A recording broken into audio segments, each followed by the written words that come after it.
రేపు మళ్ళా ఆంధ్రప్రదేశ్‌లో కూటమి ప్రభుత్వం కొలువుదీరి అక్షరాల 18 నెలలు పూర్తయింది. ఈ 18 నెలల కాలంలోనే ఆంధ్రప్రదేశ్ రాష్ట్రానికి భారీగా పెట్టుబడులైతే వస్తూ ఉన్నాయి. ఎన్నో ప్రభుత్వ, ప్రైవేట్ రంగ సంస్థలు ఆంధ్రప్రదేశ్‌లో పెట్టుబడులు పెట్టేందుకు సిద్ధమవుతూ ఉన్నాయి. అందులో భాగంగానే ఆంధ్రప్రదేశ్ ప్రభుత్వంతో కూడా ఎంఓయూలు కుదుర్చుకుంటున్నాయి. విశాఖ కేంద్రంగా ఇప్పటికే కొన్ని లక్షల కోట్ల రూపాయల పెట్టుబడులైతే రావడం జరిగింది. భాగస్వామ్య సదస్సు ద్వారా మొత్తంగా 18 లక్షల కోట్ల వరకు ఇప్పటికి ఆంధ్రప్రదేశ్ రాష్ట్రానికి పెట్టుబడులుగా వచ్చినట్టుగా తెలుస్తోంది. ఇక ఆంధ్రప్రదేశ్ రాజధాని అమరావతి పునర్నిర్మాణ పనులైతే శరవేగంగా జరుగుతూ ఉన్నాయి. అమరావతిలో క్వాంటమ్ వ్యాలీ నిర్మాణం కూడా అక్కడ ఊపందుకుంది. ఈ నేపథ్యంలోనే క్వాంటమ్ టాక్ విత్ సిబిఎన్ కార్యక్రమంలో నిన్న చంద్రబాబు గారు క్వాంటం నిపుణులు తయారు చేయబోతున్నట్లుగా రాబోయేటువంటి రోజుల్లో వారికి పెద్దపీట వేస్తున్నట్లుగా చంద్రబాబు గారు చెప్తూ ఉంటే, మరోవైపు వైఎస్ఆర్ కాంగ్రెస్ పార్టీ అధినేత వైఎస్ జగన్మోహన్ రెడ్డి మాత్రం కడప పర్యటనలో ఉన్నారు. కార్యకర్తల నుంచి ఆయన కొన్ని దరఖాస్తులు తీసుకుంటూ ఉన్నారు. ఇంకోవైపు ప్రభుత్వం ఆంధ్రప్రదేశ్‌లో ఉన్నటువంటి క్రిమినల్స్‌ని ఏరిపారేసేటువంటి చర్యకు తెరలేపుతూ ఉంది. అందులో భాగంగానే ఎవరైతే క్రిమినల్స్ ఉన్నారో వారికి బుద్ధి చెప్పేటువంటి ప్రయత్నం అయితే చేస్తూ ఉంది. క్రిమినల్స్ ఎక్కువగా ఉన్నటువంటి ఆంధ్రప్రదేశ్‌ని ఇప్పుడు క్వాంటమ్ ఆంధ్రప్రదేశ్‌గా తీర్చిదిద్దేందుకు చంద్రబాబు గారు కృషి చేస్తున్నటువంటి నేపథ్యంలో అది అసలు సాధ్యం అవుతుందా? కాదా? అనేది మనం పూర్తి స్థాయిలో విశ్లేషణ చేసుకుందాం. ప్రస్తుతం మనతో పాటు ఉన్నారు ప్రముఖ రాజకీయ విశ్లేషకులు, ప్రముఖ సీనియర్ జర్నలిస్ట్ డివిఎస్ గారు. వారితో మాట్లాడదాం. సార్ నమస్తే సార్. నమస్తే. సార్ ఈ అంశం మీద మీ విశ్లేషణ ఏంటి sir? Criminals valley quantum valley అవుద్దా? ఓకే. అంటే నిన్నటిదాకా క్రిమినల్స్ టాక్, ఇప్పుడు క్వాంటమ్ టాక్. అంటే ఒకటి quantum talk with CM CBN ఏదో నిన్న నిర్వహించారు. ఇది ఆన్లైన్ లో దగ్గర దగ్గర ఒక 10 రోజుల్లోనే 51,000 మంది విద్యార్థులు రిజిస్టర్ చేయించుకున్నారని. రాబోయే 3 ఏళ్లలో 1,00,000 మంది క్వాంటమ్ నిపుణుల్ని తయారు చేయాలని ఒక లక్ష్యంగా పెట్టుకున్నారు. క్వాంటమ్ అల్గారిథమ్స్, క్వాంటమ్ కంప్యూటింగ్, వాటన్నిటిలో కూడా మరి వాళ్ళకి శిక్షణ ఇవ్వడం. ఈ 51,000 మందిలో ఒక 3,000 మందిని క్వాంటంలో శిక్షణ ఇవ్వాలని, అందులో కూడా ఒక 100 మందికి టీసీఎస్ లేకపోతే ఐబిఎం వీటిల్లో ఇంటర్న్షిప్ ఇప్పించాలని. ఇటు క్వాంటమ్ వ్యాలీ ఏది 180 రోజుల్లో క్వాంటమ్ కంప్యూటర్ మరి తయారైపోతుంది. ఇంకా 180 రోజులు అంటే మరి 6 నెలలు పెట్టుకున్నారు గడువు.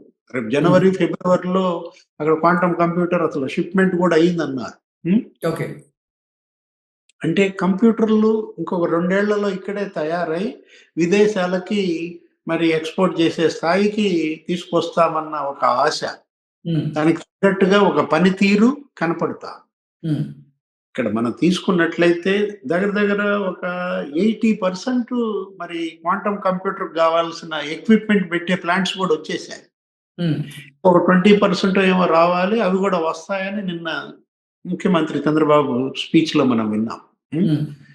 అంటే వీళ్ళేమో క్వాంటమ్ వ్యాలీ, ఆర్టిఫిషియల్ ఇంటెలిజెన్స్ లేదా గూగుల్ డేటా సెంటర్, ఈ విధంగా వీళ్ళు డేటా సిటీగా విశాఖపట్నాన్ని మార్చటం, ఏఐ స్టేట్గా ఏది ఆంధ్రప్రదేశ్ని తీర్చిదిద్దటం, ఇట్లా వీళ్ళు అడుగులు వేస్తుంటే అక్కడ జగన్మోహన్ రెడ్డి ఏమో మళ్ళీ ఆయన గోల అయింది ఏంటి, రప్ప రప్ప.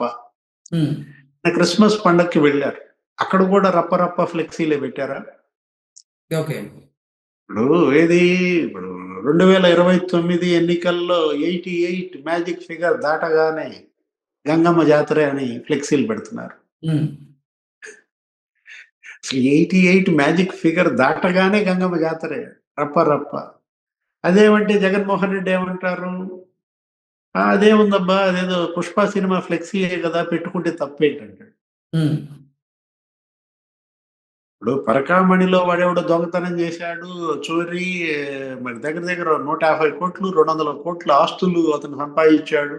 అసలు ఎన్నేళ్ల నుంచి ఆ చోరీ జరుగుతోంది, దాన్నేమో లోక్ అదాలత్లో రాజీ పెట్టి 14 కోట్లు స్వామివారికి ఇచ్చి ఆస్తులు, మిగతా 150 కోట్లు వీళ్ళు రాంచుకున్నారని. ఆ పరకామణి కేసు విషయంపై మాట్లాడుతూ ఏమంటాడు? అదేదో చిన్న దొంగతనం అంటాడు. ఉమ్, అంటే అది చిన్న దొంగతనంగా జగన్మోహన్ రెడ్డి కళ్ళకి కనపడిందంటే, రప్ప ఫ్లెక్సీలు నరికేస్తాం, నరికేస్తాం, రక్తాభిషేకాలు, పొట్టేళ్ళు కొట్టడం, వాటి రక్తంతో జగన్ ఫ్లెక్సీలకి అభిషేకాలు చేయటం. ఏముందబ్బా అందులో తప్పంటాడా? ఓకే. అంటే రక్తాభిషేకాలు ఏముంది వాళ్ళ అభిమానం, వాళ్ళు చేసుకుంటే తప్ప అనంటే నేనేం చెప్తాను? ఉమ్, అంటే ఇప్పుడు ఆంధ్రప్రదేశ్‌లో ఏం నడుస్తోంది? క్రిమినల్స్ వర్సెస్ క్వాంటమా? ఓకే. మనకదే కనపడుతోంది. నిన్న జగన్మోహన్ రెడ్డి పుట్టినరోజు సందర్భంగా మనం చూసాం గదా! ఏ విధంగా గుండాలు, రౌడీలు ఉమ్, చెలరేగారు. సైలెన్సర్‌లు బీకేసి అసలు జోగి రమేష్ కొడుకు ఆ! అతనెవరు? రాజీవ్ ఆధ్వర్యంలో అసలు పెద్ద ఊరేగింపు, అసలు గిర్రు గిర్రున తిప్పటం మోటార్ సైకిళ్ళని ఉమ్, భయోత్పాతం. కేసేదో పెట్టారు. ఆ! 34 మంది పైన కేసులు పెట్టారు. ఇప్పుడు అక్కడైతే మరీ అన్యాయం. అక్కడెక్కడ అనంతపురం సత్యసాయి జిల్లాలో గర్భిణి జుట్టు పట్టుకొని లాగి గొంతు నులిమి కడుపు మీద తన్నాడంట. ఉమ్, ఏంటి ఆమె చేసిన నేరం? అరే టపాసులు పేల్చబాకండి నేను ప్రెగ్నెంటు. మొన్నే నా బిడ్డ ఇంకొకళ్ళు చనిపోయారు 3 ఏళ్ల బిడ్డ అని ఆమె బాధతో టపాసులు పేల్చొద్దంటే కడుపు మీద తంతాడా? అంటే ఎలా ఈ రౌడీలు, ఈ గుండాలు వీళ్ళని అదుపు చేయాలి? ఉమ్, ఇప్పుడు మొన్న గూడా పవన్ కళ్యాణ్ అదే గదా మాట్లాడింది. ఏమని? యోగి ఆదిత్యనాథ్ మోడల్ మేము అమలు జేయాలా? ఉమ్. ఆ పాలన రాజకీయాల్లో ఇక్కడికి రావాలా? అరచేతిలో గీతలు చెరిపేస్తా అన్నాడు. ఉమ్, రోమాలు పీకేస్తానంటే అంబటి రాంబాబు గోల పెడుతున్నాడు. ఏంటి ఈ పీకుడు భాష అంటాడు. ఉమ్, బొత్స సత్యనారాయణ గూడా నిన్న ప్రెస్ మీట్ పెట్టి పవన్ కళ్యాణ్‌ని ఏంటి ఈ పీకుడు భాష అంటాడు. ఉమ్, అంటే ఈ భాషలో చెప్తే తప్ప ఈ పీకుడు ఆళ్ళకి అర్థం కాదని ఆయన పీకుడు భాష మాట్లాడుతున్నాడేమో. ఓకే. ఇప్పుడు పీకుడు భాషకి ఆద్యుడెవరు? పేటెంట్ జగన్మోహన్ రెడ్డే గదా! ముఖ్యమంత్రిగా ఉండి ఆయనే పీకి చూపిచ్చాడు గదా! ఓకే. ఎదురుగా ఉన్నది స్కూల్లో పిల్లలు, తల్లిదండ్రులు. అదేదో నాడు నేడు ప్రోగ్రామో, లేకపోతే ఏదో అదేంటి అమ్మఒడి ప్రోగ్రామో, అక్కడ మీరు విద్యార్థులను ఉద్దేశించి ఏం మాట్లాడాలి? నా వెంట్రుక గూడా పీకలేరు. జోగి రమేష్ అదే గదా! ఉమ్, అంటే వీళ్ళిప్పుడు భాష గురించి మాట్లాడితే జనం నవ్వుతున్నారు. ఏంది? ఓకే. అంబటి రాంబాబును, బొత్స సత్యనారాయణ, పవన్ కళ్యాణ్ పీకుడు భాష అంటే నవ్వుతున్నారనమాట. మీరు ఇవాళ భాష గురించి మాట్లాడటం ఏంటి? బూతులే మీ అధికార భాషగా ఇవాళ ప్రజల్లో ముద్రపడిన పరిస్థితుల్లో. ఉమ్, కొడాలి నాని, లేకపోతే జోగి రమేష్, ద్వారంపూడి చంద్రశేఖర్ రెడ్డి, వల్లభనేని వంశీ మామూలు భాష వీళ్ళు వాడింది. ఆ! ఉమ్, ఇప్పుడు ఇవాళ మనం అంటోంది అదే. జగన్మోహన్ రెడ్డికి జ్వరం వచ్చిందంట. ఓకే. తెలుసా నీకు? ఇవాళ కార్యక్రమాలన్నీ రద్దయిపోయాయి. హ్మ్. ఓకే. ఏమో కలిసాడు. నిన్న మీరు చెప్పింది కరెక్టే. పులివెందుల్లో ఉమ్, నిన్న అందరి దగ్గర అర్జీలు తీసుకున్నాడు. ప్రజా దర్బార్ పెట్టారు. మరి ఏదో మొత్తానికి ధైర్యంగా ఉండండి అన్నాడు. ఉమ్, వచ్చేది ప్రభుత్వమే ధైర్యంగా ఉండండి అన్నాడు. ఉమ్, వాళ్ళకి ధైర్యం చెప్పి ఈయన జరం తెచ్చుకున్నాడు. ఓకే. కార్యకర్తలకి ధైర్యం చెప్పడం ఏంటి? జగన్‌కి జ్వరం రావడం ఏంటి? అసలు జగన్మోహన్ రెడ్డి ఆరోగ్యంపై ఇవాళ చర్చ. ఏంటి? అసలు ఎందుకు ఇంత ఎంత వయసయింది? 51, 52 మొన్న పుట్టినరోజు గూడా అయినట్టుంది. ఆ! ఉమ్, జ్వరం రావటం ఏంటి? పదే యలహంకెళ్ళడం ఏంటి? ఆ యలహంకలో ఏమైనా ట్రీట్‌మెంట్ చేయించుకుంటున్నాడా? ఆ ఆరోగ్యం వల్లే అసెంబ్లీకి వెళ్ళలేకపోతున్నాడా? ఉమ్, ప్రజల్లో ఉండలేకపోతున్నాడా? ప్రెస్ మీట్‌లకే పరిమితం అవుతున్నాడా? ఎందుకని అతను సీరియస్‌గా పార్టీని నడపటం లేదు? ఉమ్, ఇప్పుడు సమస్యలు లెవ్వా అంటే సమస్యలు లేకుండా ఎందుకుంటాయి? రైతుల సమస్యలుంటాయి, లేకపోతే విద్యార్థుల సమస్యలుంటాయి, లేకపోతే మహిళల సమస్యలుంటాయి. ఆ 3 సెక్షన్స్‌ని వదిలేసాడు. ఉమ్, రైతులు, మహిళలు, విద్యార్థులను పట్టించుకోకుండా మెడికల్ కాలేజీలు పట్టుకున్నాడు. అరే! ఉమ్, మెడికల్ కాలేజీలకిను, కామన్ మ్యాన్‌కి ఏమన్నా సంబంధం ఉందా? ఇప్పుడు మెడికల్ కాలేజీలను అడ్డం పెట్టుకుని నీకేమైనా ఓట్లు పడతాయా? అదో పెద్ద పోరాటం, పెద్ద ఉద్యమం అంటాడు. ఏదో నియోజకవర్గ స్థాయి, జిల్లా స్థాయి, రాష్ట్ర స్థాయి, కోటి సంతకాలు, ఏదో ఆటోల్లో ఏసుకురావటం, గవర్నర్‌కి ఇవ్వటం.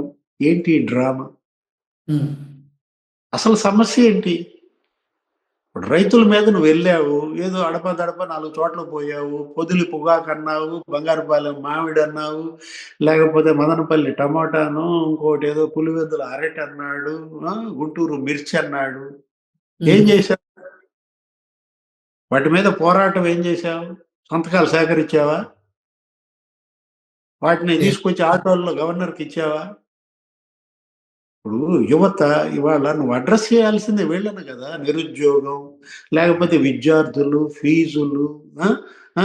ఉపకార వేతనాలు, లేకపోతే హాస్టల్సు, సమస్యలు, అక్కడ ఫుడ్డు, వీటి మీద గదా నువ్వు సంతకాలు సేకరించాల్సింది, ఉద్యమాలు జేయాల్సింది, ఆందోళన జేయాల్సింది. హ్మ్. లేకపోతే మహిళలు, వాళ్ళ భద్రత, ఆ! ఆ శాంతి భద్రతలు, లేకపోతే ఏంటి ఆ మద్యం, ఆ! నకిలీ మద్యం, వాటి మీద నువ్వేదన్నా తీసుకోవాలి గానీ, ఒక ప్రోగ్రామ్, ఒక పోరాటం, ఒక రాష్ట్ర స్థాయిలో ఈ కోటి సంతకాలు ఆటి మీద జేపిస్తే ఎంత మైలేజ్ వచ్చేది కృష్ణ? హ్మ్. అదే ఇప్పుడు రైతులను వదిలేసి, మహిళలను పట్టించుకోకుండా, విద్యార్థుల్ని అసలు నిర్లక్ష్యం జేసి, అంటే ఏంటి? నా పాలనలో నేను రైతులకేమీ చేయలేదు. మహిళల్ని ఈ విధంగా ఇబ్బంది పెట్టాను. హ్మ్. విద్యార్థులను అలా గాలికి వదిలేశాను అని ఆ 3 వర్గాల దగ్గరికెళ్ళటానికి ఇతనికి మొహం జల్లటం లేదా? ఓకే. మనకదే కనపడుతోంది. ఏది? ఇప్పుడు ఇవాళ రైతుల్లో, విద్యార్థుల్లో, మహిళల్లో తనని నమ్మరు అని దృఢ నిశ్చయానికొచ్చి, ఈ విధంగా ఏదో మెడికల్ కాలేజీలు, ఆ! ఏదో నామ్‌కే వాస్తే పార్టీ నడుపుదామంటే నడుపుదాం అన్నట్టుగా నడుపుతున్నట్టుంది. హ్మ్. జగన్‌కి జరం ఎందుకొచ్చింది? ఇది నాకర్థం కావటంలా. హ్మ్. మామూలుగా జరమా? అంటే ఇప్పుడు నిన్నేమో కనకమేడల రవీంద్ర బాబుని అదనపు సొలిసిటర్ జనరల్‌గా నియమించారు. హ్మ్. తెలుగుదేశం మాజీ రాజ్యసభ సభ్యులు కనకమేడలని అదనపు సొలిసిటర్ జనరల్‌గా నియమించినట్టు నిన్న వార్త చూసా. అవును. ఇవాళ ఈయనకి జరం వచ్చింది. హ్మ్. నాకు సింక్ అవ్వట్లా. ఇప్పుడు కనకమేడల రవీంద్రని నియమిస్తే నీ కేసులేమైనా స్పీడ్ అవుతాయని భయపడుతున్నాడా? ఓకే. లేదు, చెవిరెడ్డి భాస్కర్ రెడ్డిని నిన్న సీబీఐ వచ్చి విచారించింది. హ్మ్. అదే జైలుకెళ్ళి ఆయన్ని 4 గంటలు నిన్న మామూలుగా విచారణ జరపలేదు. మళ్ళా గూడా అవసరమైతే విచారిస్తామన్నది. ఆ కల్తీ నెయ్యి. ఆ! హ్మ్. ఈయనకి జరం వచ్చింది ఇవాళ. ఓకే. నిన్న చెవిరెడ్డిని సీబీఐ వచ్చి విచారిస్తే నీకివాళ జరం వస్తే నాకర్థం కావట్లేదు. కార్యక్రమాలన్నీ రద్దు చేసేసుకున్నాడంట. రేపొద్దున ఏదో ఆ క్రిస్మస్ ప్రార్థనలో పాల్గొంటాడో మరి అది గూడా లేదు. బాక్రాపురం చర్చ్‌లో. ఆ బండ ఎళ్ళిపోతాడు యలహంక. ఓకే. ఏం జరుగుతోంది యలహంకలో? ట్రీట్‌మెంటా? ఏదైనా వచ్చే క్రిస్మస్ నాటికి పూర్తి ఆరోగ్యవంతుడు గావాలా? పూర్తిగా ప్రజల్లో ఉండాలా? పోరాటాలు మరింత బలంగా చేయాలి. అసెంబ్లీకెళ్ళాలి. అంత మనోనిబ్బరం, ధైర్యం జీసస్ జగన్మోహన్ రెడ్డికి ఇవ్వాలని కోరుకుందాం. Okay. Okay sir. Thank you so much. నమస్తే.